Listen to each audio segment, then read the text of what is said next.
you will. Come on up to that cabin on the hill.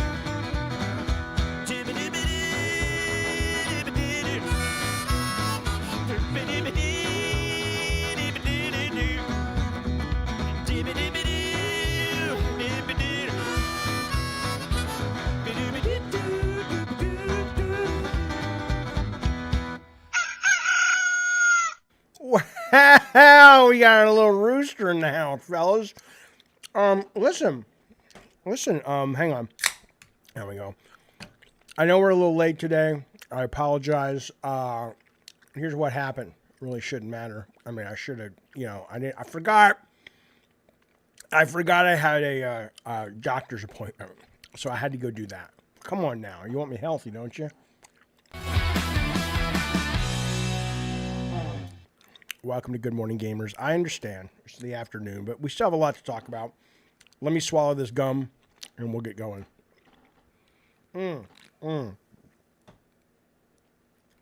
I'll turn the red phone on in just a second. If you don't know what this show is, it's not traditional Gabbing Games. We do have some game news, of course, to talk about. We also have just some weird news to talk about, some politics to talk about, kind of like whatever we want to talk about. It's very loosey-goosey. You can call in on the phone there. I'll put it up in a second. You can also put up yourself in the call-in waiting room on the Discord if you want to call and talk about whatever we're talking about today, or just whatever's on your goddamn cockadoodie mind. Tomorrow is probably a Gabbing Games, or it's a new show I'm playing around with, which is a live stream of 5 or 6 games that I found this week that I think are really weird and unique and might need your attention.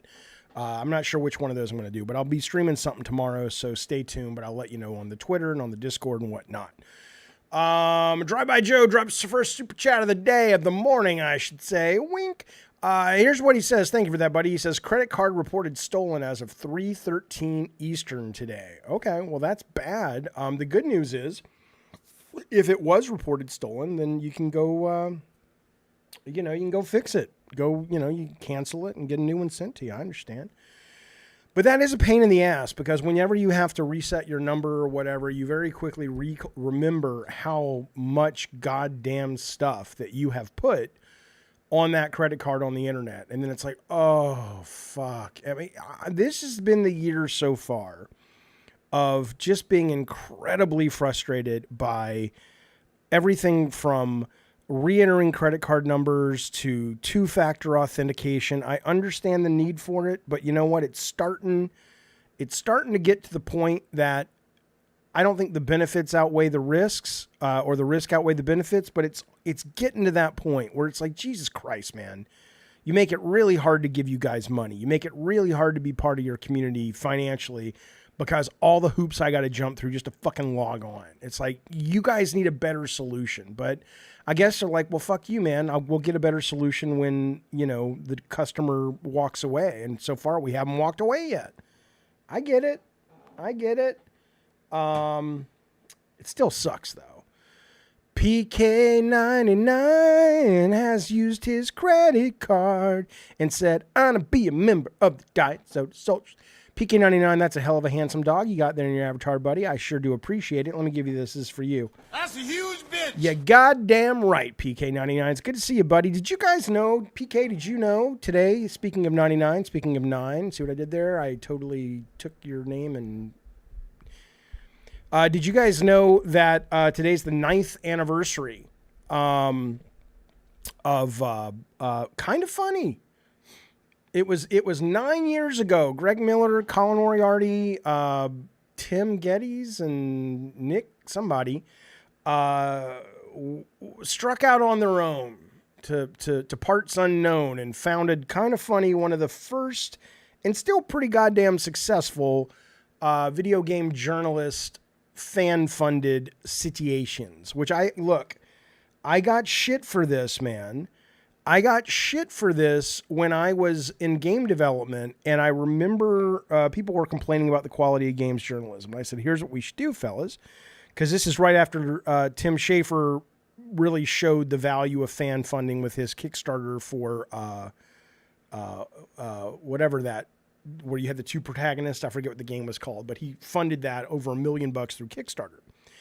And I was like, well, let's all just do it through journalism. Let's all just sort of, fan fund $100,000. And every extra $100,000 we get, we'll vote in another journalist each year. And that's their salary because they don't make that much at the time. I don't know. I'm sure they still don't. And then that way they don't have to worry about editors. They can write whatever the fuck they want. And boy, the journalists came at me. They were so, you're a fucking idiot, Jaffe. Do you realize journalists don't make anywhere near that much? And I'm just kind of going, bitch, I'm trying to help you. I'm trying to tell you, I know you don't make that much, but if you're a good journalist that doesn't have to answer to the goddamn man, you might very well be worth it. And they just, I don't know, maybe they thought they weren't going to be the ones voted in, so they just shut it down. Well, it's good to see that Kind of Funny's going strong still, and obviously Last Stand Media is going strong, and there's 6 or 7 other of those kind of companies that are out there really changing the game. You saw there were layoffs today from Kotaku, which I know a lot of people here don't like Kotaku, so you guys will be happy about it, but it's interesting times. Drive-By Joe says, I'm refunding the super chat, you old so-and-so. I mean, hey, man, it's your ducats, baby. It's your money. I get it. Good luck with the two-factor authentication. Yeah, no, I hear you, man. It's a pain in the ass, but I do appreciate both those super chats. Now, listen. Let's get into the topics. I'm going to turn on the red phone in just a second, but I want to tell you what's up this morning. I know, it's the afternoon. Fuck you. I want to tell you what's up on the show. The first thing I want to read you, this dropped a couple of hours ago. This is little J.J. Schreier, reporter for Forbes.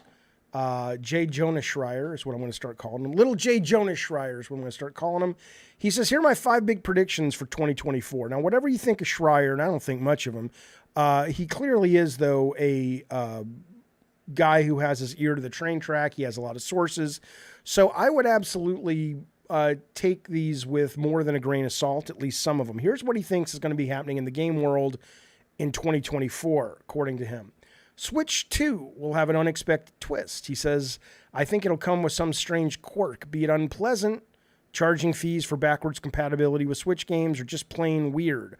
Augmented reality integration. I think that would be cool. My long shot prediction, a more complicated console with a detachable screen for portable gaming. His second prediction, Saudi Arabia will go big on gaming. Well, they already have, but let's keep going. He says, I expect it will continue to follow the path in 2024, making a big splash with the purchase of a major video game dev or pub. This will lead to some fallout. Many Western employees have strong feelings about Saudi Arabia's human rights records. They'll have to grapple with whether they stay at their jobs or venture into an uncertain market. Consolidation will return. Lots more mergers and acquisitions. Number 4, games as a service will face a reckoning. He says Sony PlayStation, which inexplicably said in 2022 it planned to release 10 live service games. It wasn't inexplicably, you moron. Everybody, when they first heard Jim Ryan's plan, thought it was smart. Don't fucking act like you saw the fucking, incoming, because you didn't. If you did, that would have been your prediction 2 years ago. Sony's PlayStation, he says, which inexplicably saw in 2022 that it planned to release 10 live service games in the next few years, will be the biggest victim. It's already canceled several of the service games. It's reasonable to expect that more will follow. Although they did just, I don't know if you blink and you miss it, but they did just announce Concord, or they showed Concord. Same footage that we already saw over a year ago, or give or take a year ago. But that's still lined up, according to their trailer, first-party Sony, what's coming in 2024. So at least one of them's coming out. This one I don't agree with. The union effort will begin for real. The North American video game industry is not unionized, although we've seen the beginnings of a few organization efforts at companies such as Activision and ZeniMax. I expect that to change significantly this year. I won't beat a dead horse, but I'll say it briefly and quickly. Until you have evidence of above the line and just below the line creators of video games throwing their lot in with the video game unions, all you've got is a bunch of QA people who have unions. And guess what? The lip service that these companies will give them, like Phil Spencer saying, well, of course, well, yeah, of course. I think legally they're obligated to hear out an official union, but they don't have to do anything. They can say, no, we're not giving you anything you want, but thanks for coming to the meeting. I hope you enjoyed the bagels and the spread. And we'll be outsourcing QA now to somebody in, Hong Kong at this point. So until it's a programmer group or a producer group, high up director, developer group, art group, it's not going to matter. It's just simply not going to goddamn matter. And I wish one of these journalists, I know they want it to be real. I want it to be real. But part of being a good journalist is biting the bullet, and when the truth is out there, you got to report the truth. And Schreier, for whatever I think about him, is probably a reputable, honest journalist. But it's like, dude, why aren't you guys reporting on the truth about this? Which is what programmers, what high-end people have agreed to join this? You think Todd Howard, even though he's management now, but he's also still doing the development work to some extent, you think he's going to go, yeah, I'll fucking be willing to give up all my above the line bullshit that I get just so, the QA guy, come on now. Fuck you. I don't believe it. I'll believe it when I see it, and I ain't come close to seeing anything like it. Listen to this. I told you we were going to jump all around on this show. You hear it happen in Miami? Now let me give you the official word. If I was just giving you the news, I would say, hey, January 1st, there was a huge incident at a Miami mall. There were dozens. I'm going to show you a picture in a second. I'll show it to you now while we're talking. There were dozens of cop cars.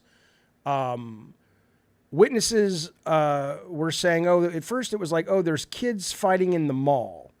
And so the cops were sent because people thought, it was a shooting or what, it was like, what the fuck is going on, right? But that, and you look at it and you go, this seems to be,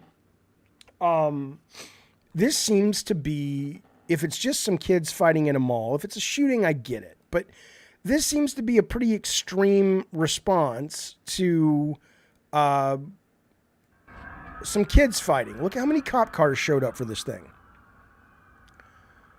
Keeps going. Like, look at this.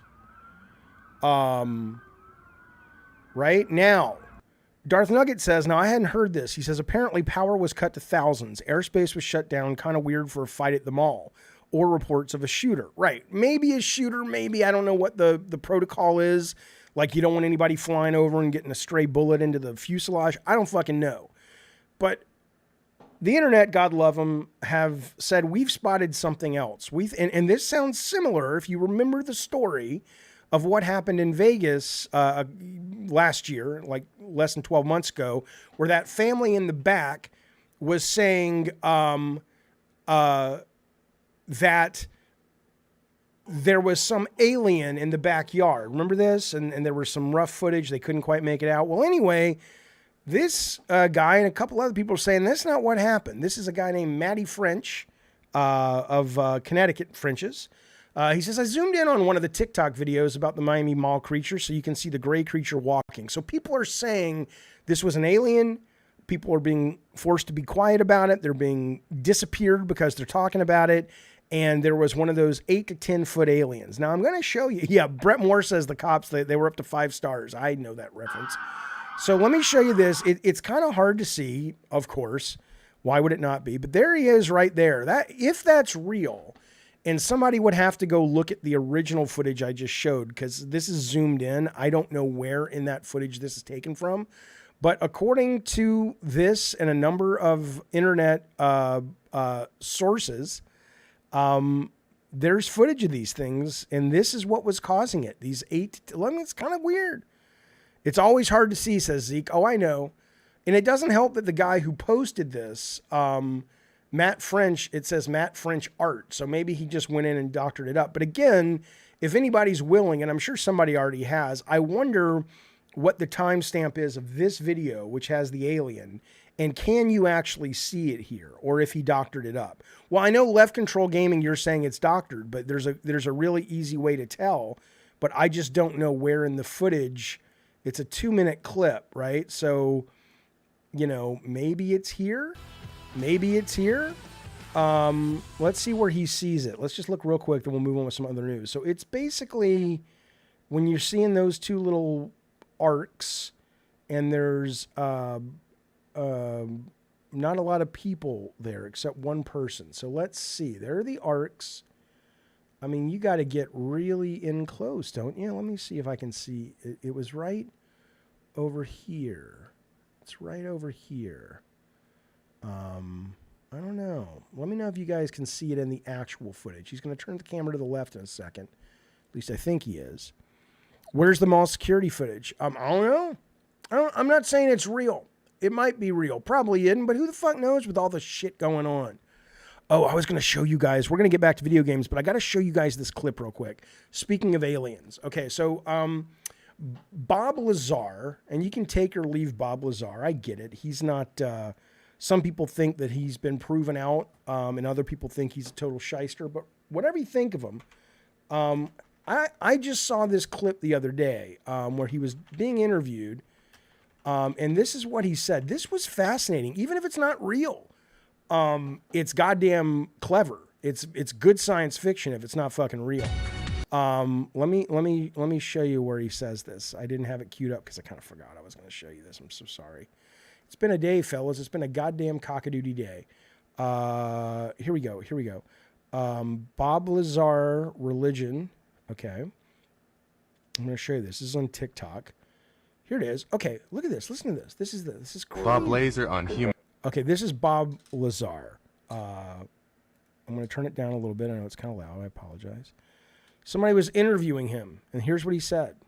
And religion. They're going to use at some other point. Right.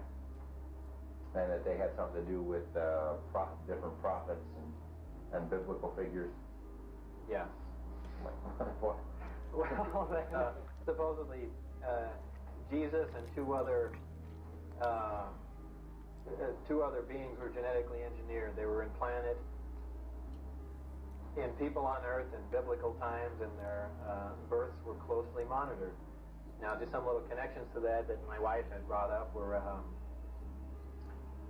in the Bible. They said that this star had followed Mary wherever she went, and that all UFO sightings always start out as people. Bob Lazar on human. Okay, now let me show you the first part, though. This is the part that's fascinating. Yeah, Listen the to only this. hardcore thing is that there is an extremely classified document dealing with religion, and it's about that thick. Period. But why would there be any classified material dealing with religion? I want to go back to the religion thing. I want you to say it. It's so far out. All right, your objection has been noted. Okay. What does it say? That we're containers. That's how supposedly the aliens look at us. That we are nothing but containers. Containers of? Containers. Maybe containers of souls. You can come up with whatever theory you want, but we're containers, and that's how we're mentioned in the documents. That religion was specifically created so we have some rules and regulations for the sole purpose of not damaging the containers. I mean, come on, man. That shit's crazy. I don't know if it's true, but it's a good idea. And people keep saying, there are a list of things, and I'm not a supporter of Bob Lazar. I don't know. And if somebody said Bob Lazar, it came out that he's a total shyster, I go, yeah, okay, I buy it. I'm not here to defend the guy. But there are a number of claims he made back in the day that have been proven. Here's one in the first comment. This guy knows something. He told us about element 115, and what was in it years before they added it to the periodic table. So, yeah, I agree with Zeke, though. It's like the Matrix. We're battery, containers of energy. Listen to this. Good Sir Johnny has been a member, thank you so much, buddy, of the Diet Soda Soldiers for 37 goddamn months. He says, I subscribe so that this beard right here can be kept so well and looking beautiful. I appreciate it, buddy. The Yoker, Batman's villain. I appreciate the super chat, pal. He says, look, Jaffe, you look great for being the man who was the main guy that made the first video game I ever played. You excited for Twisted Metal Season 2? First off, thank you. I appreciate that. The beard makes me look older, but whenever I get rid of the beard, people say I look really, really young. So whatever, I don't really give a shit, but I appreciate the kind words. Thank you for playing our game as your first game. I am very excited for Twisted Metal Season 2. We talked about it on the show the other day. They announced Axel's going to be in it. Mr. Grimm's going to be in it. Calypso's going to be revealed. Obviously, Dollface is going to have a bigger role, and the actual car combat tournament is going to kick off if not be kicked off and concluded in season 2. So yes, I am super duper excited. Excited, absolutely. Foolish Duke, going back to Good Sir Lazar, says, isn't Bob Lazar saying the same thing as your body is a temple? It's just worded different. I mean, I don't think he's going out of his way to say see the connection, but sure, if you believe in those sorts of things, absolutely. All right, I've turned the red phone on. If you want to have your say on these shenanigans or anything else happening in the world of geeky video games and just fun shit, 619-786-3431, or you can put yourself in the call-in waiting room in the Discord, and I will take your call, and we will talk about whatever you want to talk about, baby. I don't give a fuck. I don't give a fuck. A lot of you guys aren't going to care about this news story about video games, but I don't care because you should. Let me tell you something. I was talking to Colin Moriarty on his show a couple of last month, and we were both talking about, enjoying sports and enjoying football. And we were both like, it's so weird that a lot of gamers, video gamers, don't like sports. And I get it, because sports, at least for my generation when we were coming up, was the domain of a bunch of asshole jocks. And even though I was not a very picked on kid, a lot of my geeky friends were picked on and by the jocks and what. So I get it. It was always like, oh, that's that stupid knuckle dragon shit. But if you love the video games, and I don't just mean the production value of them, if you love gameplay, sports is fucking cool. It is deep. It is interesting. It is strategic. Well, I bring that up only because college football is probably my favorite sport to watch. And EA Sports is bringing college football back finally. There were a number of issues with it in terms of paying players. Apparently this Monday, which is going to be the day of the college football playoff, we are going to finally get some information on EA Sports college football. So again, I get it, may not be for you, but what I would suggest, though, seriously, if you've even been semi-curious about any of these sports, watch a show on HBO called Winning Time, at least the first season, or watch the documentary. What was the one about the Chicago Bulls? The Last Dance, right? If you come in through that angle, they start to explain more of the strategy and the sort of high level meta thinking that goes into this, and it's so much more. I know that's basketball, but we're looking at football. It's so much more than just a bunch of people standing on a field ramming into each other. It's absolutely worth at least considering if you've abandoned it as I did back when I was a wee lad. The Zeke says, give me a gory as hell version of NFL Blitz. I'd play the shit out of that. Those sports arcade games never sell anymore, but I sure do love them. Hey, it's Jaffe. What's up? Thanks for calling. What can I do for you, pal? It's P Turtle, baby. Of course it's P Turtle. What's going on? Did your girlfriend let you out for a couple hours to talk? Oh, please. I run the show at our house. Yeah, I bet you do. I bet you do. All right, so what's going on? What do you want to talk about?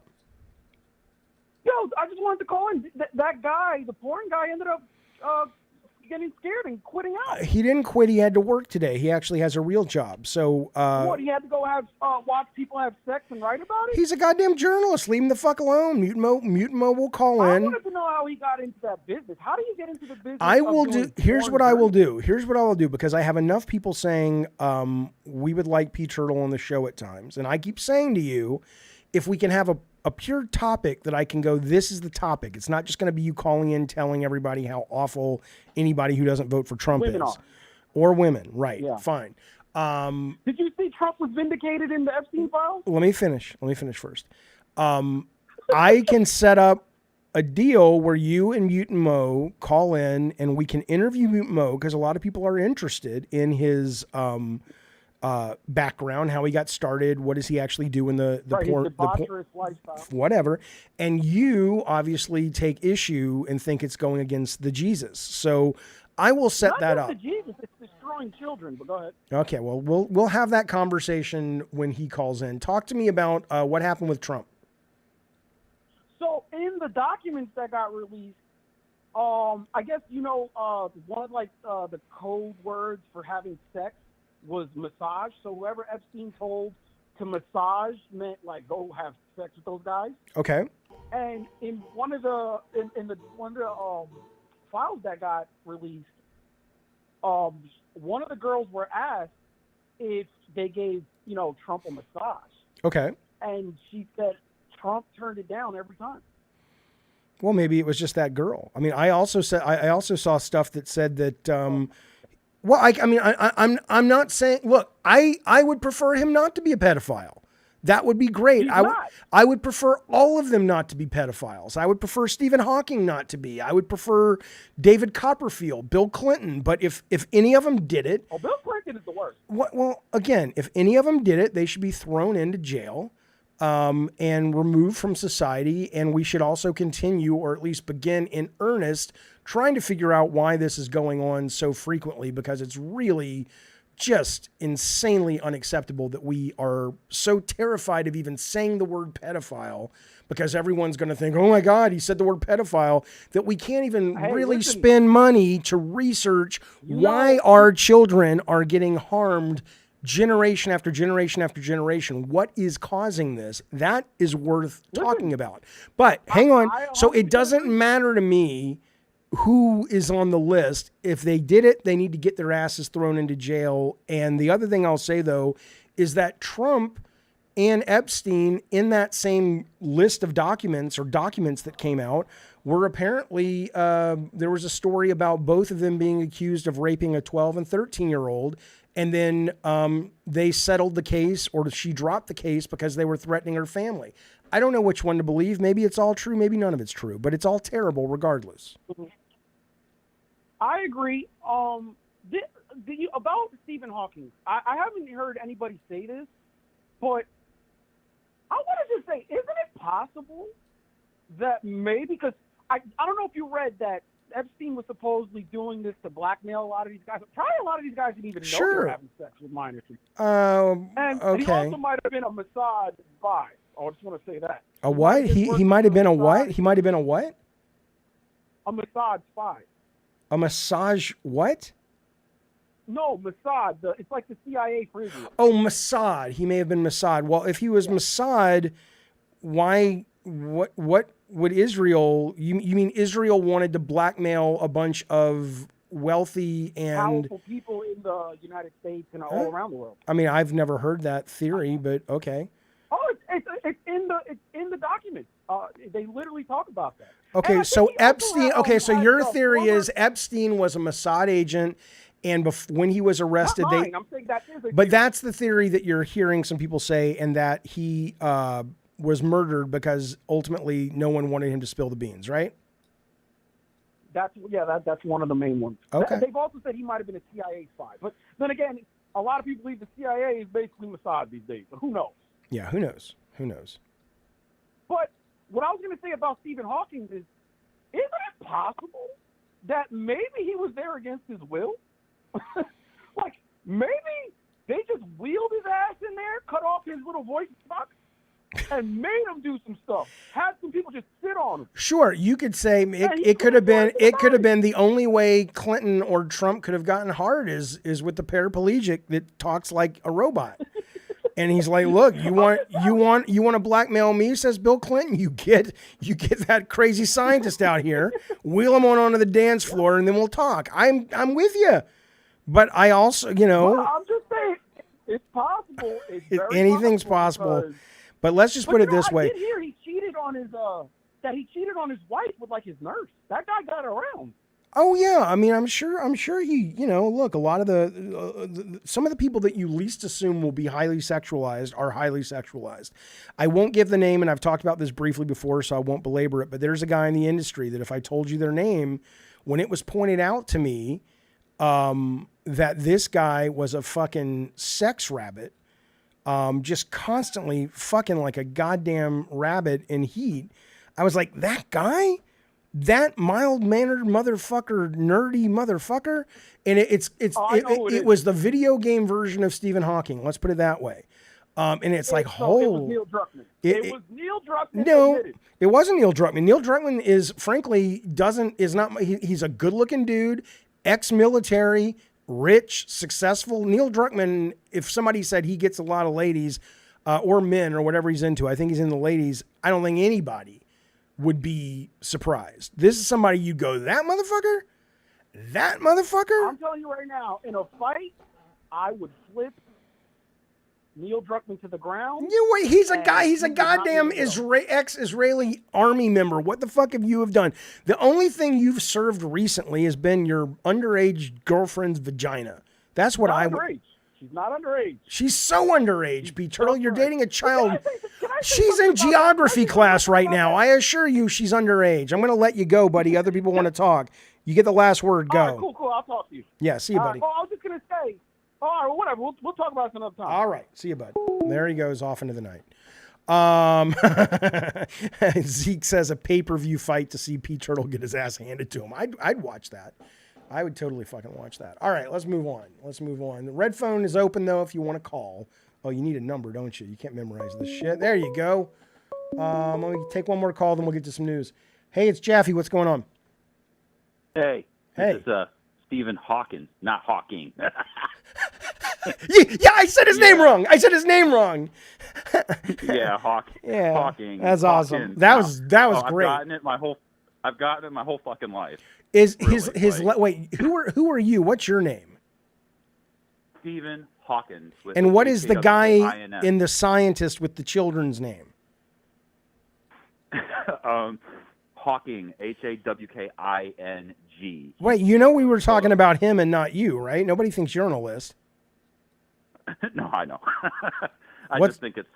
I'm just saying. I've always gotten that shit. It's like since I was 5. Like, Yeah. oh, you're named after a fucking astrophysicist. I'm like, who the fuck is that? When I was 5, I'm having fucking hernia surgery, and the fucking doctor's like, oh, you're famous, and I'm like, I don't know what the hell you're talking about. So went there's to basics. let me ask you a question. There's two paths Yeah. I can take. I can go left or right. Left is to politely laugh, like what you just said was clever and funny. Or I can take the Yeah. right path and go, dude, nobody cares. What's up? What do you want to talk about? Which path should I take, Steven? just take the right. Who gives All right, let's go. What do you want to talk about, baby? Yeah, so no, it was it was actually about the going back to the alien thing. Yeah. You know, it's kind of funny because I mean, when I was in the Army, I always heard all kinds of fucking guys going on about it, about how like they'd served here, there, whatever. There's always rumors, different things being said. Well, you know, I worked with Army Rangers because I was a cook. What You know, was my dad was a cook in the Army. What was the most unusual thing you heard one of the Oh, shit. these guys say that you can share? Yeah. Well, I mean, I mean, some of the Army Rangers, they were. We had cooks because people think the Army Rangers they just they don't have a job. They have jobs. There were Army Ranger cooks that I worked with directly, and one of the stories was that I worked in this like area down in this like at the Pentagon or some shit, and it dealt with like they had these like reptilian fucking alien creatures in chains and shit. And they would try to fucking attack them and shit, and they were having to stand guard and security and shit for these things. It was highly classified shit. So why do you think your friend was, okay talking about it? I mean, if this stuff is true, and I'm not saying you're wrong. I've heard stories. I'm not either. But why, it's classified. So why in the world would your friend be willing to share that with you? I don't fucking know. A lot of times I take everything with a grain of salt because you hear so many fucking things. So it's like, but it's funny, and I find a lot of shit funny. Oh yeah, I mean it's hilarious and weird and cool, and I hope a lot of it's true. My ex-father-in-law is ex-military. Nothing about this guy, and I love him to death, but he's not like an imaginative fellow. He's very much straight and narrow, all that shit. And he told me over Thanksgiving, because we were talking about some of this stuff, and he said when he was in the military, some of his guys, because he was in the Navy on the boat and everything, and he would come back from the boat because they had gone to salvage some stuff. And when they came back, they were talking about, this is, we've never seen technology like this. We're not allowed to really talk about it. We couldn't ask questions, but... and these are, and I'm like, and I asked him, I said, are these guys people with a tendency to lie? He said, no, they're like me. They're just like, so I don't know, man. I don't fucking know, but No, I think it's a some good. weird shit. It's some weird shit. It's some weird shit. And here's Yeah. the sad thing is we may die. Like, one of the reasons I hope there's something after life is just so I can get some fucking answers. I mean, people are like, aren't you scared? It's just nothing. No, I'm scared that I'm going to die and go, really? I didn't get to know any of the answers? Fuck you. That would piss me off the most. That's what I would say. I'll come back and haunt people. If there's nothing after here and I can't get the answers, I'm going to haunt you, which I know just contradicted everything I said. Thank you for calling, Stephen Hawking. I appreciate it. See you later, bud. Not a problem. All right, dude. man. You too. All right, bye. All right, there he goes. All right, listen to this. PlayStation, this is a story coming from VCCF Tech. Okay. Listen to this. PlayStation 5 Slim. I'll put up on the screen because I know a lot of you pony fuckers won't believe me. PlayStation 5 Slim is selling well, but not well enough. 100 million units won't be enough to recover development costs next generation. I don't know if this is true, but as reported by Game Industry Japan, security firm Toyo Securities held a seminar in December. According to the firm, Sony will sell about 20 million units in 2024, missing its target of 25 million. That's still pretty, that's 6 million. Yeah. While it was previously assured that the console was not selling enough due to manufacturing issues, the reality is different, it seems. The Slim is selling, its sales are not enough to outperform PS4 sales in a similar time frame. It's doing well, and it's likely SIE interim president will highlight this in the company's financials. The bigger issue, though, is the next console generation, which isn't that far off. According to Games Industry Japan, conversations with third parties revealed how difficult it is to recover the current huge dev cost with an installed base of only 100 million units, meaning the dev cost of the software, as even porting titles to Xbox and PC doesn't help that much. In their report, they suggest the issue as well, saying that this will become an even more problem in the next generation, suggesting Sony should stop seeking increased performance, which leads to increased development cost, and release a smaller system with bigger mass market appeal. I agree. As the massive Insomniac Games leak last month revealed, dev costs are going out of control for AAA games, and as good Sir Shawn Layden has been saying forever, hardly sustainable. With SIE's leadership change, it will be interesting to see what the company will do to change the situation and how it will impact the business as a whole. It's interesting. I mean, we're in for some interesting times as fans. You know, if I was at Sony and I was still working there and I was depending on them to pay my goddamn mortgage, I'd be shitting bricks going, fuck, I don't, but in this case, though, as a fan, I think it's great. I love disruption. I love when the art form gets jostled around and reinvented because the business model changes. I think that is really fucking cool. And so I'm looking forward to seeing what the fallout of this is. But hopefully, like Brett Moore says, it will lead to shorter games. And I don't know if you saw Shawn Layden, by the way, the other day, he retweeted what he basically said, this is what everyone, I'll show you the tweet. It says, I reckon we're going to be hearing a lot about this topic in 2024. And he was retweeting Foxy Games. I don't know what that is. Saying some AAA game budgets now exceed major blockbuster movies. Hard to disagree with Shawn Layden's statement that AAA game development's not sustainable, right?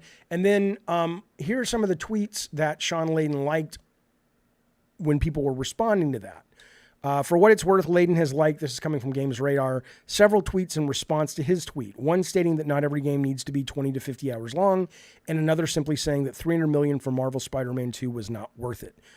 So clearly, Shawn Layden seems to agree. I'm not saying that is what a like means, but kind of seems that way, with both of those statements. So I think we're in for a really interesting change, honestly, for the better, because the number of people who give a shit about games being 100 hours long and games being 300 million versus 100 million, fuck you. They're minor. They're minor in the grand scheme of it. Let the art form continue to grow and improve, and most of us will be happy. Everybody else can go watch a fucking movie. I don't give a fuck. I'll give you a good example. Have I given my opinion on PS5 Pro? I don't care. I don't like consoles getting upgrades. I think just make a new console. I hate that whole thing that's happening now where they're like phones. I'm just kind of like, come on, man, really? Do we have to do this? Just it's console. It's supposed to be easy. It's supposed to be plug and play. Don't make me buy another one 4 years in just so I can play a better version of GTA 6 and Wolverine. I hate that shit. I don't think you're right, Ravnos. He says, bah. I guess he's channeling the Hulk. Shorter games were being slammed, so games got long. Now long games are slammed. Crybaby. Shorter games were not being slammed by critics and by a lot of gamers. If 15 hours for a goddamn game is too short, I don't know what to fucking tell you. I don't want a game longer than that if it's just going to feel like padding, which it usually does. Okay. Listen to this. So this was interesting. One of my favorite companies shut down this year, or last year, Team Me. They made the excellent Desperados. They made Shadow Warrior, and their last Shadow Tactics, and their last game was the just wonderful tactics strategy stealth game, Shadow Gambit, which I'm showing you right now. And I had the director of the game and the lead designer on the show recently. You can find the interview on this channel in the interview section called, I think it's called Conversation with Geeks, in that playlist. But here's what he says. He says, everybody who played our games loved them. He's right. On Metacritic, on Steam, people love it. This is the number 49th best reviewed game of the year last year. But a lot of people don't even try it, even if there's a free demo, he says. It's too stealthy, they say. It's too tactical. I can see vision cones in screenshots. Maybe the old school class of stealth games ruined it for some people. You get detected, you fail. Sadly, I wish the modern open-ended kind of stealth was viable regardless, but I just don't think that it is. Here's what's interesting about this to me, though, is I do think it's viable, but it's not viable when it looks like this. And I'm not suggesting they should make their games with, X's and O's and shit. I mean, I love their lore. I love their storytelling, but it may be that, as all of the production value has had to rise to keep up with Naughty Dog, even these games that were once very niche in production value have also risen. And I don't think it's necessary. If somebody told me Team Me is coming out with a game and it looks like a 16-bit game, but it's the Team Me DNA of gameplay, the people who love this kind of game would show up for it. There are still a few companies, and I don't think they need to go back this far, but there are companies on Steam you can go to and you can see those map-based games, like war games, like Blitzkrieg 2 and all that, and it's little hex maps and you're literally moving counters around. But if you're into the mechanics, which is what most people who play these kind of games are, you don't got to spend this kind of money on that shit. So I was very disappointed to see they shut down, and I hope there is a group of people who say, sure, this stuff is viable, but it's viable at a cost. It's viable at a budget that is clearly not what they spent on this. But as the last hurrah of big budget Commandos style games, if you like the strategy, play Desperados 3 and play Shadow Gambit, because they are both absolute fucking classics. Ravno says gamers complained about short games. Critics did not. I never said 15 hours. I remember some great games were 8 hours and people said charge less. People want short games and play Elden Ring. I think honestly what people want is to be entertained. People want to be entertained. And a lot of times what happens when people complain about long games is just that the loop gets boring. That's the goddamn truth. When you're making a game long, you're not making it like a TV series that's 12 episodes and every episode is still edited paced within an inch of its fucking life. You're mining that loop. Oh, you want more hours in Spider-Man 2? Not a problem. Here's a modular mission type. Go around and get close enough to see the Predator purple orb and then find the item in the orb. Okay, let's make 30 of those. They're real easy to make, and if you want longer gameplay, there you go. That's what people complain about. It's not that they want a long game. They want a game that entertains them from start to finish. That's what I would fucking say. Because Elden Ring hasn't bored me yet. I can't finish it because I'm not good enough, but I love it. Okay, let's move forward though. Let's ease on down the road. Hey, there she is. I'll let her talk for a minute. I gotta take a sip of the bubbly. Here we go. This is my new best friend. Please check out our sponsors at the link tree. They are good people and good products, and how dare you not go visit them.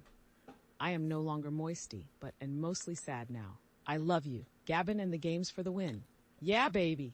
She's my new girlfriend. I love her so much. I'll make a baby with the green lady. That looks like Gamora. Okay, let's focus. Let's get serious about our conversations we're having. Listen, oh my God, I gotta show you something. You guys may have seen this. Have you seen the Sigourney Weaver body double mannequin for Aliens? Have you seen this? It's just a little clip from Twitter from creepy.org. It is so weird. Here we go. 5, 4, 3, 2. Look at this fucking thing. That is, I guess, what they used in the movie at times when they had to do bad things to Ripley, and they chose not to actually kill the actress. That's so creepy because it looks so real. But then you see it, and this is from 86, 85. I mean, that's insane. You could sell that to some fucking freak out there and they would buy it as a goddamn Ripley Weaver sex doll. You know they would. You know they would. That's crazy. Anyway, I just wanted to share that. Hey, who's calling? That's just Alexa. She can go fuck herself. Okay. You would buy it for $20? Well, it's probably been used for sigil. I would be real careful about, where you put your ducats. Okay. Let's move on. Shall we? Would you like to know? And this is true. This is really interesting to me.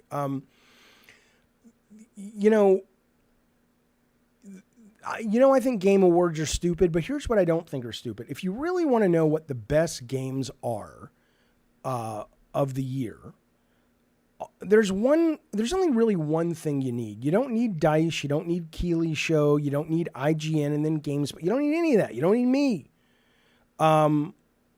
Here's what you need. Just go to the goddamn Metacritic. Look at this. I mean, these are the 100. I'm not going to read them all to you, but these are all the games. This is all you need to know out of all the reviewers that, or a lot of the reviewers. This is where they ended up with these games. Forza Motor. I'm not reading them all, I promise. I'm just saying that what else would you need? Or Steam reviews help too. But Forza Motorsport, Shadow Gambit's number 49. Let's just jump to the first page here. Baldur's Gate's number 1, Legend of Zelda, Tears of the Kingdom, Metroid Prime. Come on now. That's number 3. RE4 Remake. Number 5, Mario Bros. Wonder. 6, Xenoblade. 7, Street Fighter 6. 8, Against the Storm, which I appreciate, but I can't play to save my life. Turbo Overkill. That's amazing. That's up number 9. Number 10 is Asgard's Wrath 2. Come on now. What else do you need? I didn't love Forza Motorsport. I'm with you on that, Brett Moore. But I just think, I think in a lot of ways, I mean, I get it. They're fun shows, but I'm not trying to take the piss or anything. I'm just saying that ultimately, if you really want to know, you would never see Turbo Overkill, on a list like this for Keeley's show, or probably even, the DICE show, or certainly IGN. You just wouldn't see them. The fact that they're here in the top 10, I don't even know what the fuck Jack Genie is, and it's sitting at a 90. I've never heard of Videoverse. It's sitting at a 90. Pizza Tower is wonderful. That's in the top 20. Slay the Princess, I don't think is what everybody thinks it is. I don't love it like everybody else does, but I do like it. That's in the top 20, right? I mean, this should be very telling for all these people that complain about the goddamn cockadoodie awards and shit. So this is the aggregate of all these reviewers, and I bet they have one for user score too. But that one's a little tougher because then you get into the bullshit of here's the user score. Here we go. Then you get into all the review bombing and shit, right? So let's see. Here we go. Okay, so I want the best game, the best reviews of the user scores. So could you please put them in some kind of order, please? Could you filter it in higher to lower? Well, I've got to figure that shit out. But, I'm gonna meet Mom. Oh, yeah. Here you go, baby. Stephen Hawking, thank you, buddy, for the super chat. He says, I shared some pics of me with my weenie hand puppet, Mr. Peckerwecker. on Twitter. Did your army cook dad have that twisted humor like you and me? My dad, thank you for the super chat. My dad was, he laughed a lot. He was a very happy, very optimistic guy. But I don't think his humor was ever twisted. He was just just a happy, optimistic, questioning, but still relatively simple dude. Just the sweetest person I've ever met. But no, he wasn't like a twisted, dark guy or anything like that like I am. No, not at all. Raveno says, yeah, that may be true, Jaffe, talking about the reviews, but look at how many of these fucking games the obscure ones don't have a lot of people reviewing them.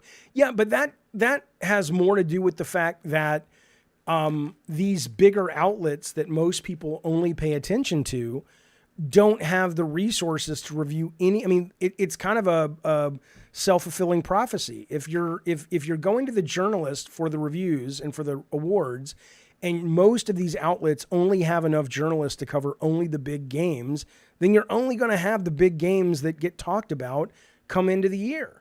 But yeah, you're right. I mean, Turbo Overkill, let's see how many people reviewed it. 11 people reviewed it. It probably would not be a 91 if more than that reviewed it, but it is still a great fucking video game. So at that point, you got to ask yourself, whose fault is it? Is it really, enough reviewers bothered to fucking play the thing? I don't know. It's broken. You guys know what I think. It's all fucking broken. Let me turn on the red phone. If you want to call the red phone, you sure as goddamn hell can. The red phone number that'll get you in like a goddamn, I got no analogy right now lined up, is 619-786-3431. Okay, let's move forward while we're waiting for the calls to come in. Oh my God, I have to show you something.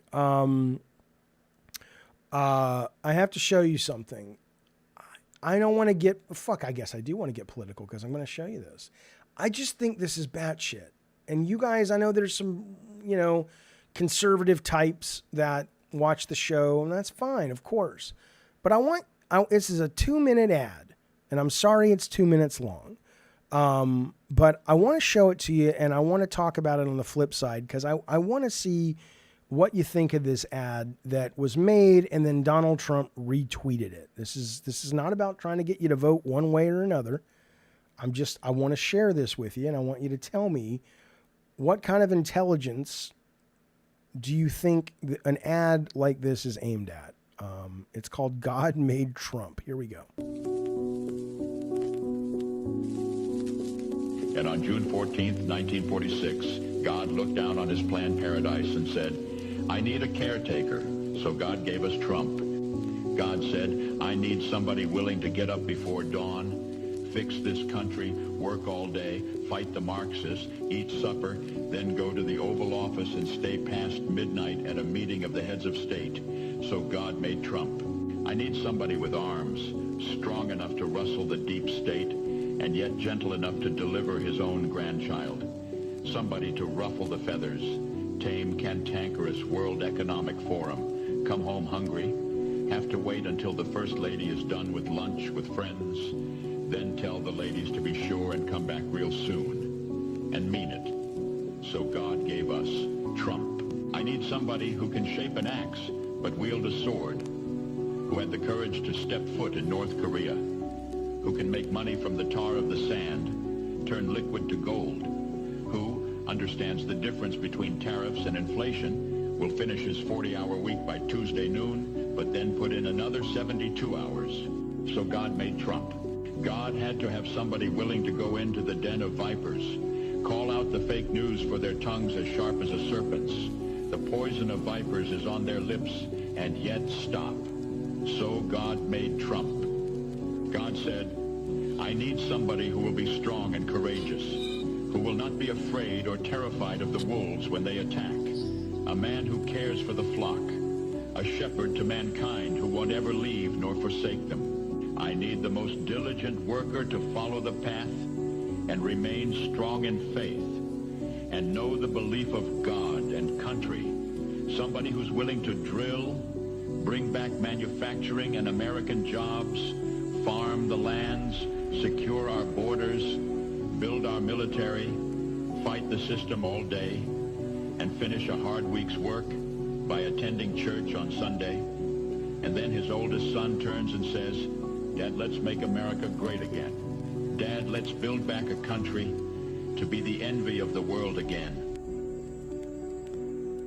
So God made Trump. Okay, so this is not an SNL skit. This is a real thing. And again, I am not here to knock you if you vote for Donald Trump. You already know what I think about you. What I am here to do, though, is ask about who this ad is actually for, right? Brett Moore says, what worries me more are people who buy into this. Right. I mean, because it's not a joke. It's not like owning the libs. I mean, this is a real fucking ad. And I just wanted to show it and see if you guys had any thoughts on it. Like, do you think it's a good ad? Who's voting? Who's voting for him based on this ad? That's all I want to know. 619-786-3431. I'm very curious. I'm very, very fucking curious. Also, I would say I would love to sort of hack the account and edit in the shot where he says, Trump is not afraid to take on the wolves. But then I want to cut into that image where that eagle's in his office and it just kind of goes for his lunch and he jumps back all scared and shit. It's like, yeah, he's a real man's man. And I got to tell you something.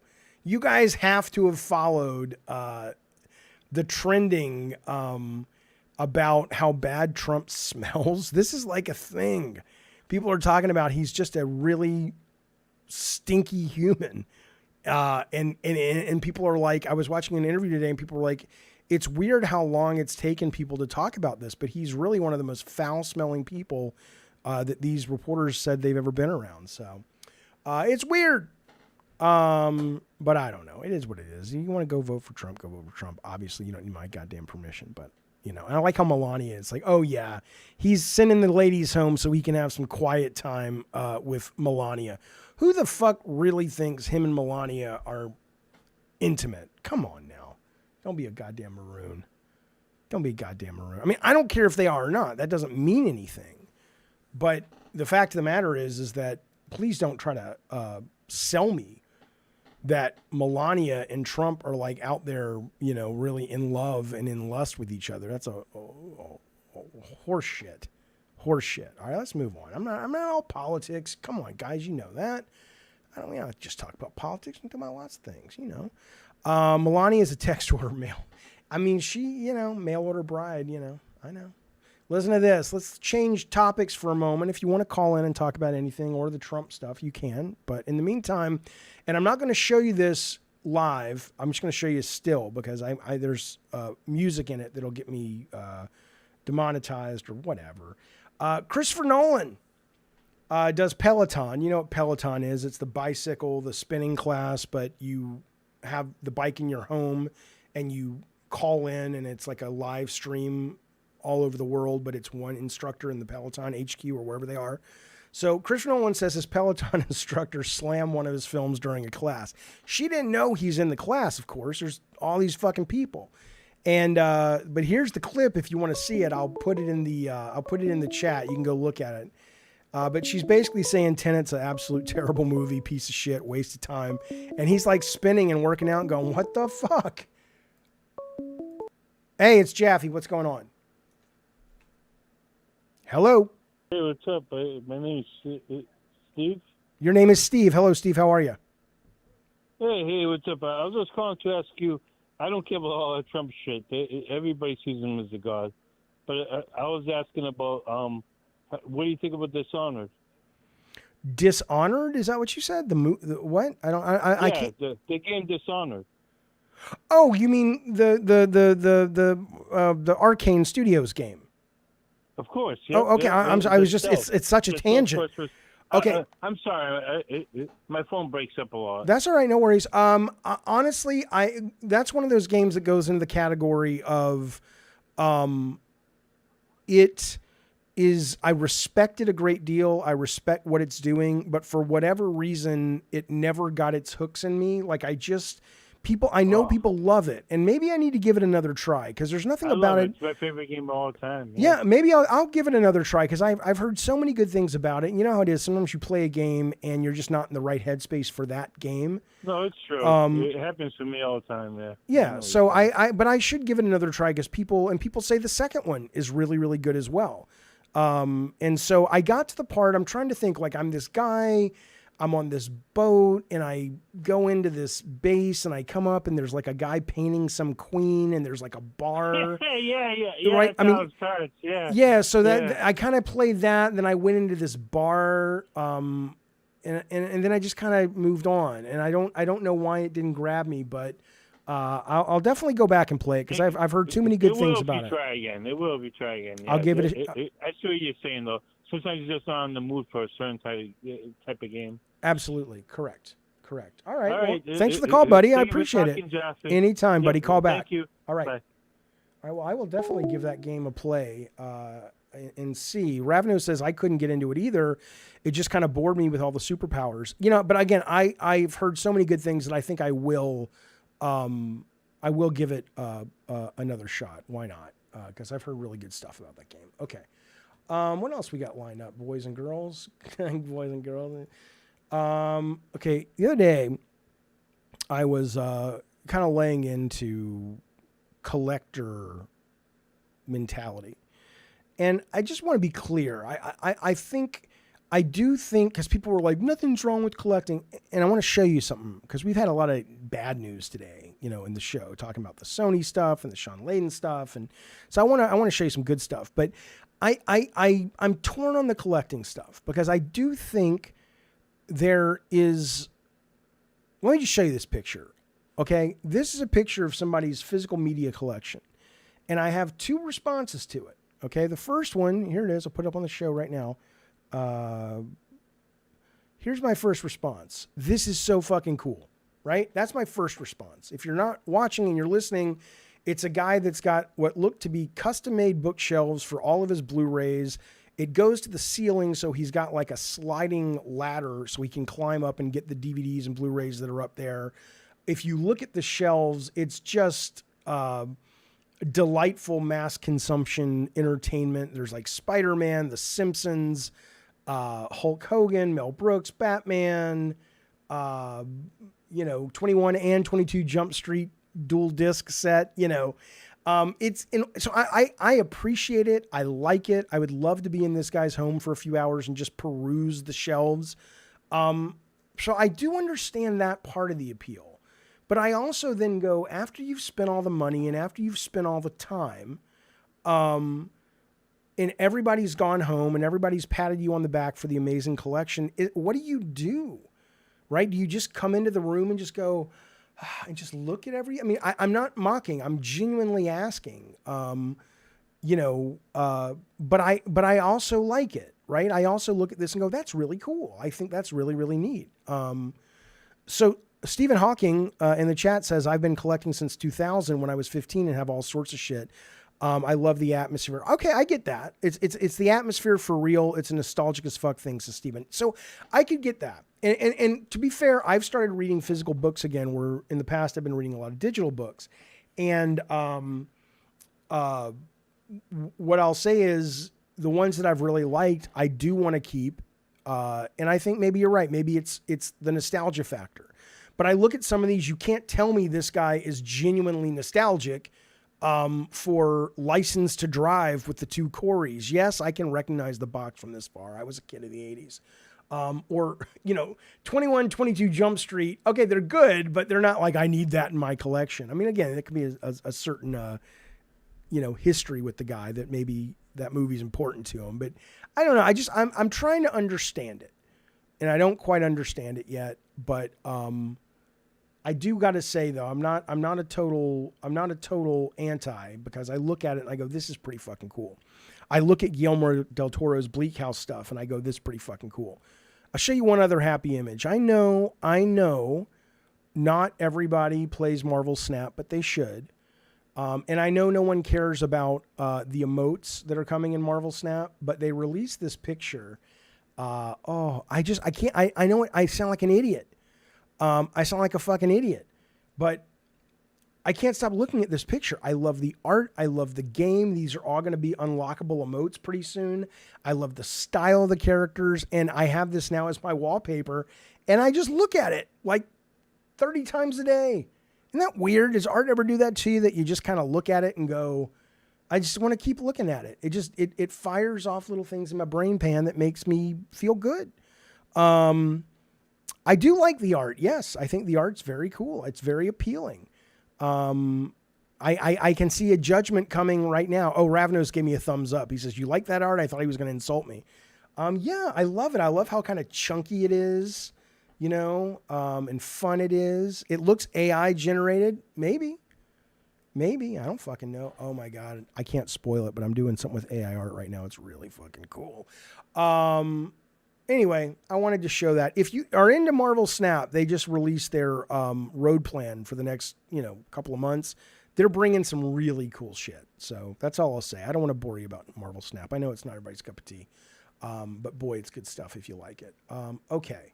Now this, you might like this. How could you not like this? If you don't like this, you're a son of a bitch communist. McDonald's, now this is not in America yet, but McDonald's is going to be bringing in the UK Sonic the Hedgehog Happy Meals. Look at that. Looks like the goddamn Sonic right there. Right there. McDonald's has launched its latest gaming thing, Happy Meal Collection, this time with Sonic. Goes until February 6th. You basically get one of 12 premium toys that have Sonic, Tails, Knuckles, and other characters. Customers also can have a mission-accessible VR QR code on the side. And that lets you have some kind of digital game or some such bullshit. So, it's kind of cool.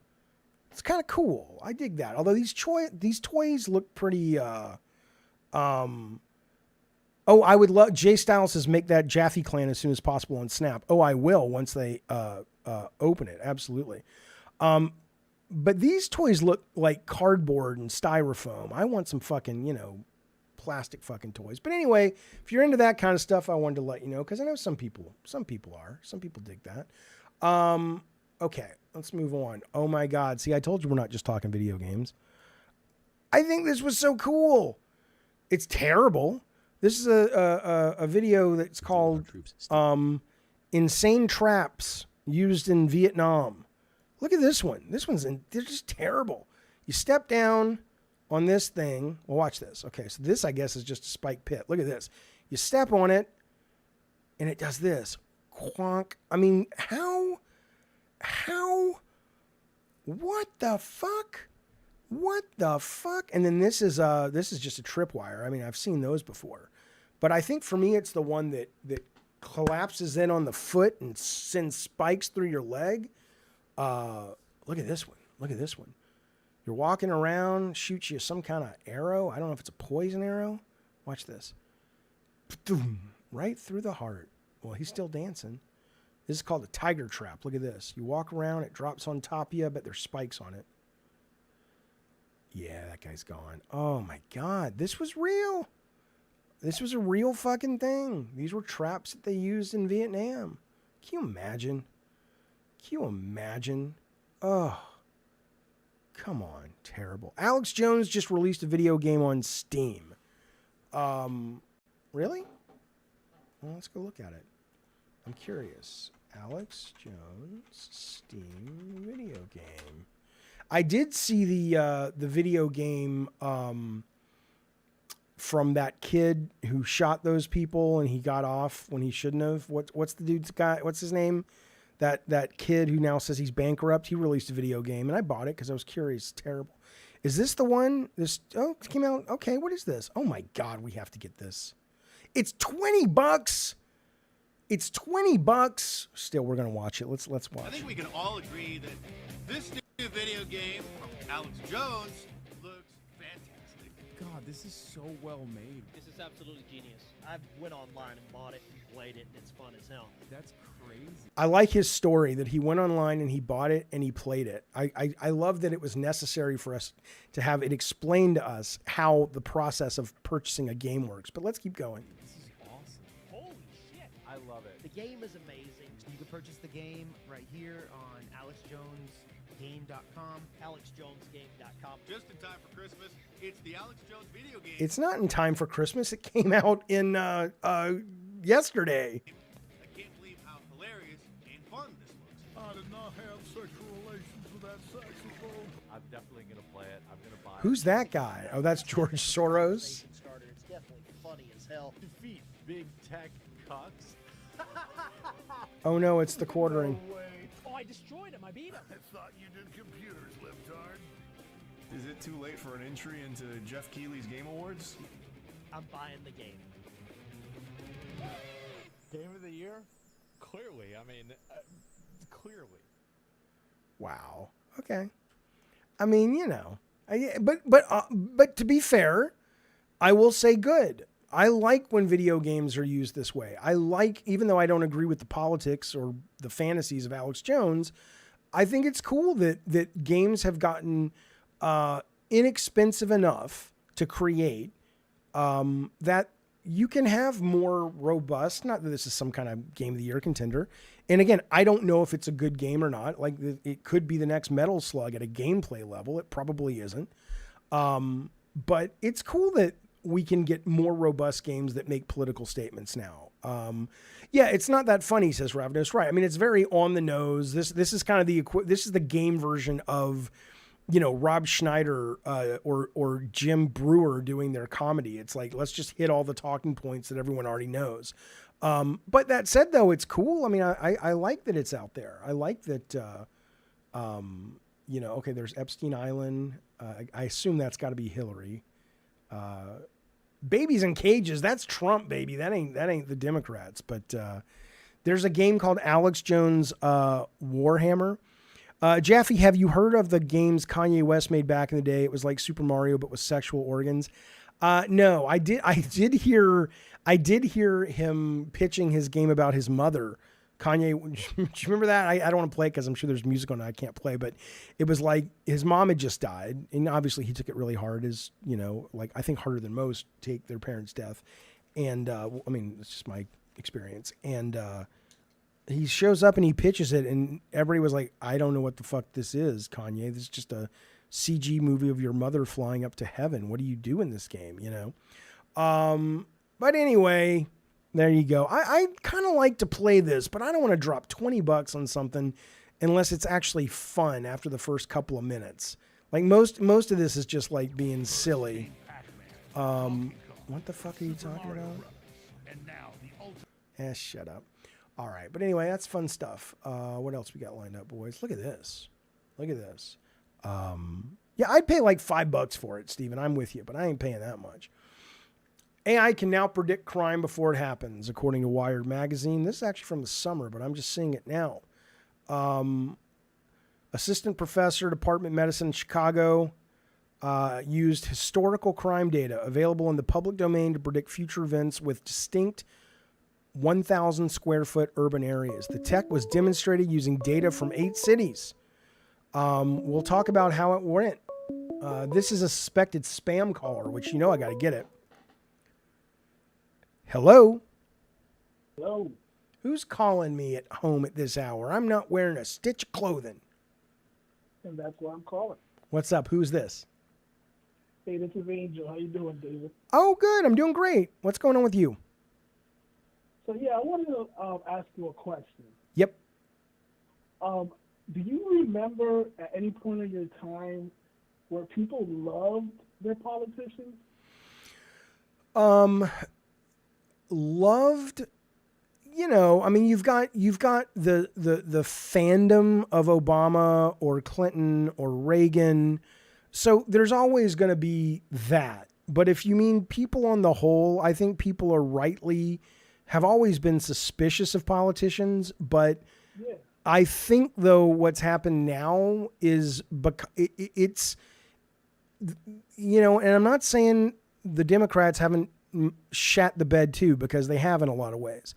But you've seen it more when Karl Rove came in on the Republican side, where he realized or promoted and was successful at, if we use wedge issues and if we get people angry at each other and make the opposing side evil, we're going to win elections. They don't seem to be winning them as much anymore with that strategy, but it's come at such a cost that I think the anger towards politicians now, especially also with the internet, where it's so easy to fact check them and it's so easy to see contradictions, even back when Jon Stewart was doing it for the first time, showing him saying one thing and then showing him doing something totally different on his clips. I don't know how much longer that's going to work. And I think right now, people across the political spectrum we're just tired of it and we're mad. And it's like, look, I think most people are more like, frankly, me. I don't mean in terms of, I'm very weird, but I mean in terms of like, most people really don't care. I don't care if you want to homeschool your kids and teach them the 10 Commandments, right? Most people don't really care if someone has a trans child or wants to donate money to LGBT organizations. They want to be able to live their life their way. And that's what I think most people are. But I think so much of it has just gotten dramatized, and, people make a lot of money off keeping people angry. And so it's exacerbated what I think once used to be a very healthy skepticism about these people in these jobs. But that's my take. What's your take? Well, when I grew up, I never was into politics. Hey, let me ask you, can you talk a little louder? It's really hard to hear you.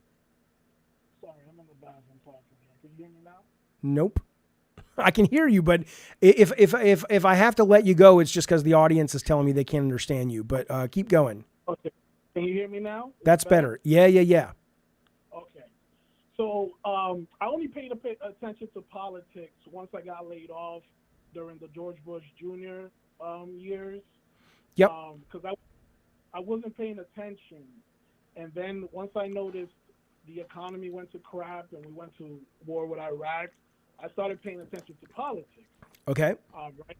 But when Obama came around, I know we were all excited because he's the first black president, and and I was for Hillary Clinton until my friend said, "Hey, check out Obama."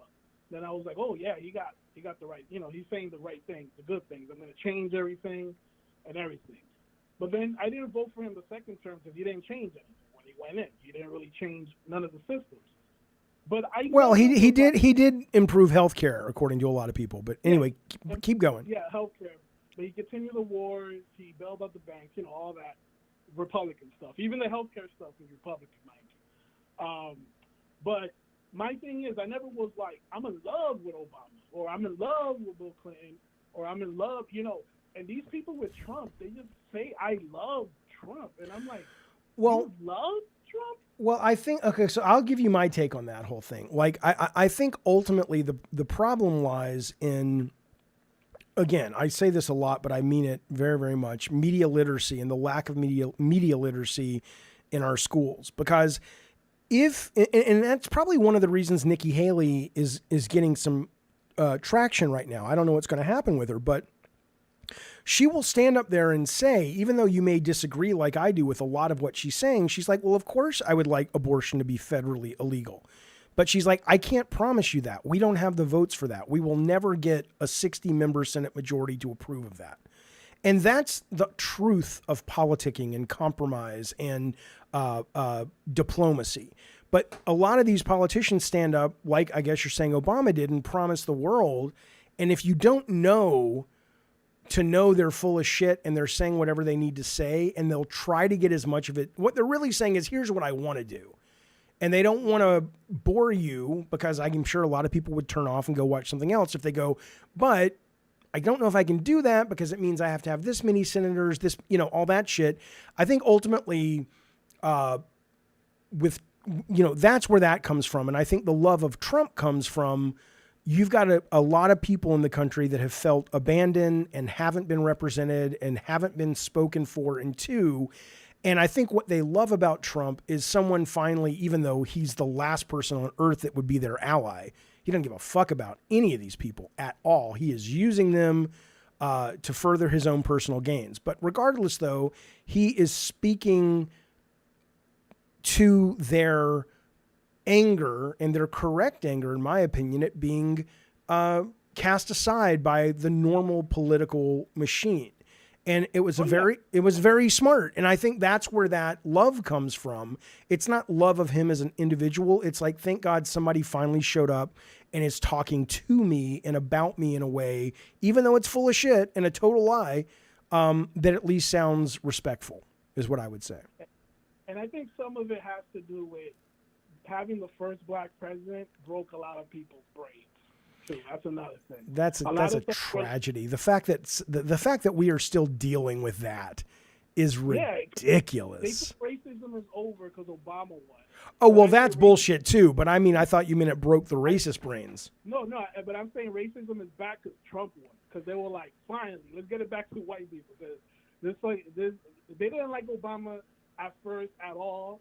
You know, because remember they called him the first celebrity president. Remember that? I thought that was Clinton, or they called Clinton the first black president, and they called And then they called Obama the first celebrity president because he was so popular. Meanwhile, Republicans are electing reality TV stars. Yep. And Ronald Reagan are actors, and no one sees the hypocrisy on that statement. Like, well, here's the problem. This goes back again to media literacy, right? Which is why it's been so easy for Trump to convince people that the election was stolen from him with no evidence and continued court cases being thrown out, which is, if there was media literacy and civics class and people would go, wait a minute, Trump, you're telling me that Joe Biden stole the most powerful job in the known universe from you, from a landslide election. He was willing to put his balls on the line or the chopping block to break the law in such a horrible way to get that power. And he didn't bother, while he was doing that, to do what would have been much easier. If you can steal the presidency, you can also steal a 60-member majority in the Senate. You can also steal enough members of the House of Representatives to guarantee that you actually can do the stuff that you want to do. But if he didn't steal any of those seats, he's not accused of stealing any of those seats. But if you don't actually listen and understand how lawmaking works in the country, you're just going to go, well, yeah, they must have stolen it. It's like, why would you steal? It's like stealing a can of gasoline, but not stealing the car to go with it. It doesn't make any sense. But why does it need to? And the whole thing is, if Trump wins, it was perfect, but if he loses, it's rigged. It's that whole, it's double-edged sword thing. Yeah, and another thing too is that even Biden himself, not running against any primary opponents. Well, there is a primary opponent who's running against him. There's a couple. They're canceling them across the states, even Massachusetts, Florida. They're canceling them without even any due process, and it sucks because there's no second voice in the Democratic Party. All we have is Biden. Like, that's all. Well, we have the left fringe, which, I mean, again, of course, I'm super progressive, so I like people like AOC and whatnot, but I get that she's probably never going to be the party leader unless it goes totally fringe like the Republicans have. But there'll be a revolution before the real solution. The real solution is to get the money out of politics and make these publicly funded elections.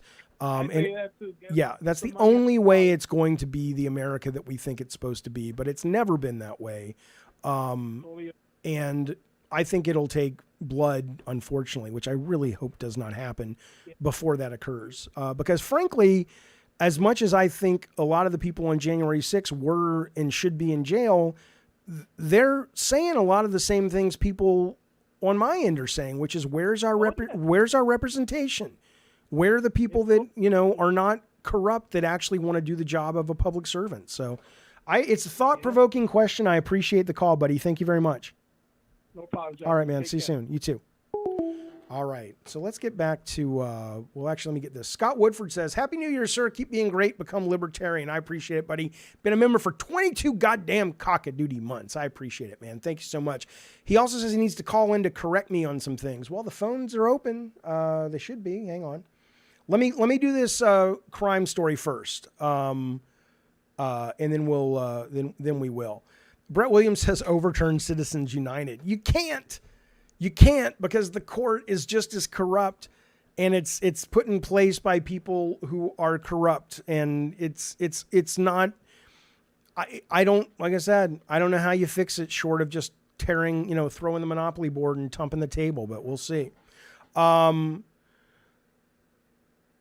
We discovered patterns. These are the scientists who looked at L.A., Philadelphia, Chicago, 1,000 square foot urban areas, and they used AI to try to predict crime. Okay.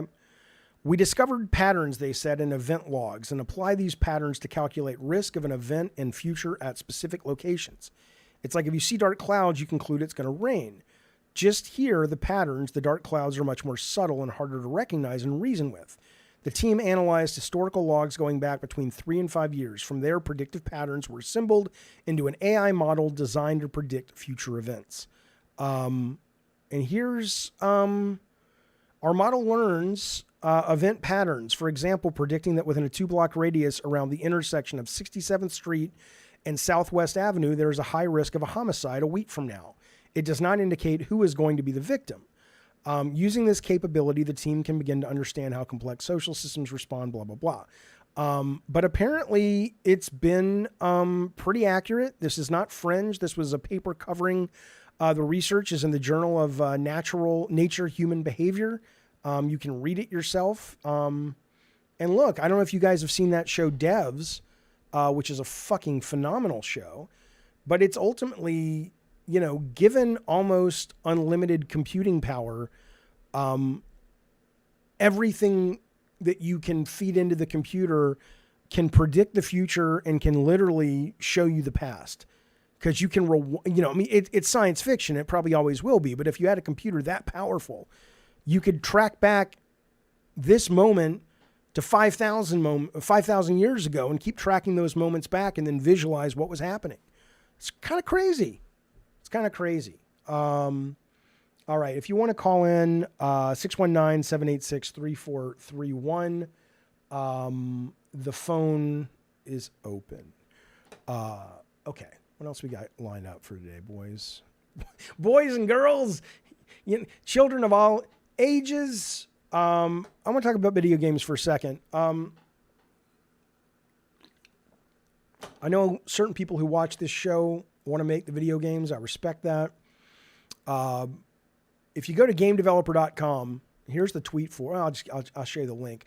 They've started this free-to-all pitch deck archive. So if you're ever curious about what a lot of these pitch decks look like, that you can go to pitch publishers or investors to raise money, they've started doing this, gamediscover.com. So I don't know how many they have up yet, but they have a handful, and you're able to go online and you can kind of see how these people did it and what is involved in it. And I know that's a question a lot of people ask that want to make games. So the link's in the chat. You can also find it at plusgamediscover.com pitch decks. I just wanted to bring that to your attention. Okay. Hey, Cantankerous Games, did you get my message, by the way, yesterday about the lawyer who will be back Monday, in the office Monday? I'm sure he's back now, but he's on vacation. Just heads up, if you got yourself a shiny PC, Marvel's Guardians of the Galaxy is free on Epic Game Store right now. This game is phenomenal. It's excellent. It's wonderfully written. It is... it takes a little adjusting because they don't even seem to give a fuck about mirroring the look of the characters, especially Peter Quill in the movie, but the tone is very similar. So it's kind of a weird, I don't know what I'm looking at, but relatively quickly you settle into it. And what's great about it is it has a lot of that Sony Marvel stuff and God of War stuff that I know a lot of you guys love, and I loved it in this game because it wasn't overbearing. Where it was, you get to play Peter Quill as a kid, you get to hang out with his mom, and figure out that relationship. It really is a narrative-based game. And I know it looks like, because it came out around the same time as the Avengers, it's not like that. You only play, if I remember, Peter Quill, but then you can kind of call in and give commands to the other guys. So it's a smart game to play, like at a mechanical level. It's funny, it's interesting, and yeah, it was on Game Pass, and it might still be on PS Plus. But this is not subscription. If you have Epic Game Store, it's free. You'll own it forever. So just giving you a heads up. I'll give you one more similar heads up on that. This is not as exciting, but I've been wanting to play Atari Mania for a long time, but I never buy it because the reviews are just like, eh. But Atari Mania, because I'm a kid of the Atari days, it's basically like some character is honestly just like wandering through all the old Atari games from when I was a kid. And I think that's such a cool idea. Unfortunately, the game apparently is hard to control, blah, blah, blah. But anyway, these are out too. You can get Endling, which is kind of like a platformy thing where you play a fox, whatever. Something called a Pico, whatever. Atari Mania, yay, January 18th, and Yar's Revenge Recharge is the 25th. So that's coming out if you got Amazon Prime as well. Heavenly Skull, yeah, you can either call me, or if you want to DM me, just join the Discord and send me a DM. Would be the best way to do it. You can try on Twitter, but I have to find you first. Like if you want to send me, as soon as the stream's over, if you want to send me a message, then I'll click it and I'll follow you, and then you can DM me. But you can't DM me unless I'm following you. But I'm happy to follow you to talk about whatever the fuck you want to talk about. Absolutely. All right, one second, fellas.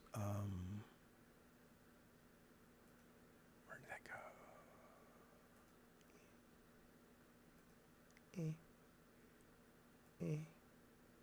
I'm just reviewing things, boys. Okay. I think it is like the NES Remix games, but I don't really know exactly. I'm not entirely sure. All right, fellas, that's all the topics I got. If you guys want to shoot the shit for 5-10 minutes, call in, get on Discord, or just talk in chat, I'm here for you. Otherwise, we'll wrap it up. I'm editing a bunch of videos today. Like I said, I will be streaming something tomorrow. I don't know if I'm going to stream this kind of new pilot show. Like whenever I show weird fringe games, very few people watch, but I like doing it, and I know enough people like it that I might do that, like a series every week of just really strange shit that I've found that I think is really cool. Or I might just do a proper Gabbing Games. I don't know yet. I don't know what I'm going to do. Or we might do a members-only pot and popcorn. I want to do something. I just don't know what yet. So if you're into that sort of thing, consider a subscription, consider a membership. Certainly like the stream and subscribe to me on Twitter. Or even if you subscribe here, I let people know in the comments or in the community tab of the YouTube channel if you want to watch some other stuff. Okay. I don't know. Let's I'm going to hold my breath. No, I'm not. It's boring.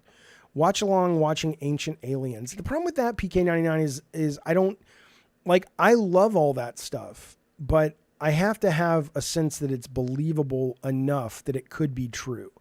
And Ancient Aliens is mostly horseshit. I'm not saying what Lazar was saying earlier in the stream is horseshit.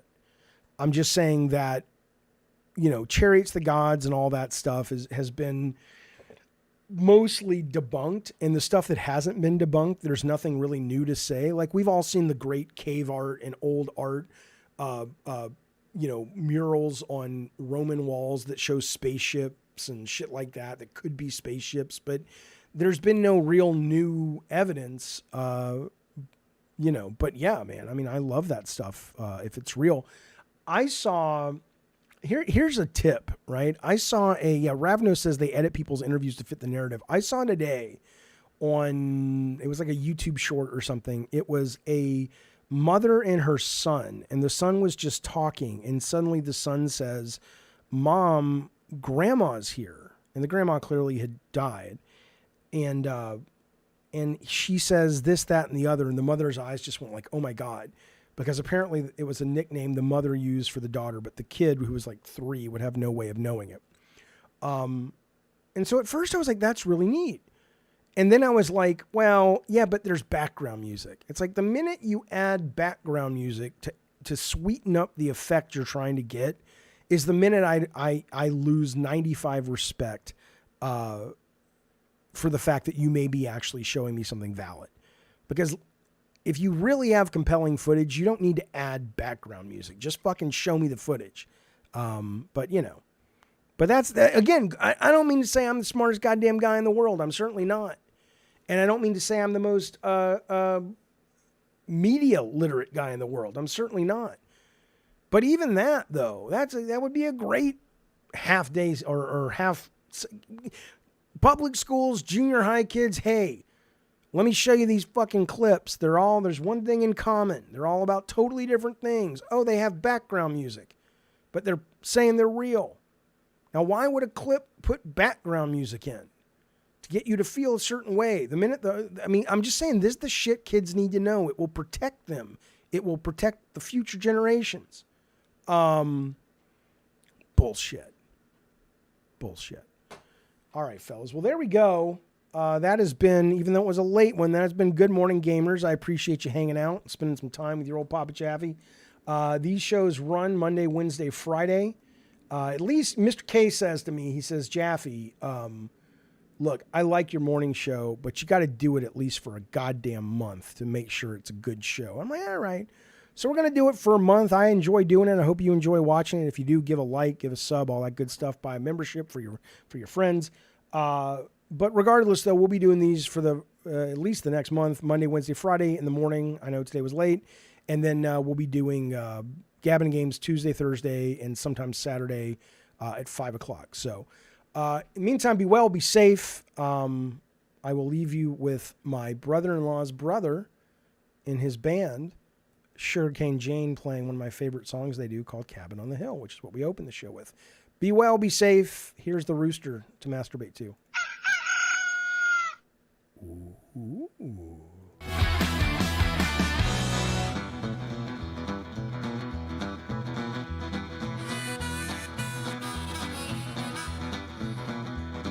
There is a cabin on the hill, not far from Uncle Vester's still. I spent many afternoons just strumming on a tune, and when the wind is right, you can't catch a smell from that front porch of that cabin on the hill. There is a cabin on the hill where Grandma threw away her pills. Just a little shine make her feel real fine, and you know that son of hers give her a deal. It's all free to that cabin on the hill.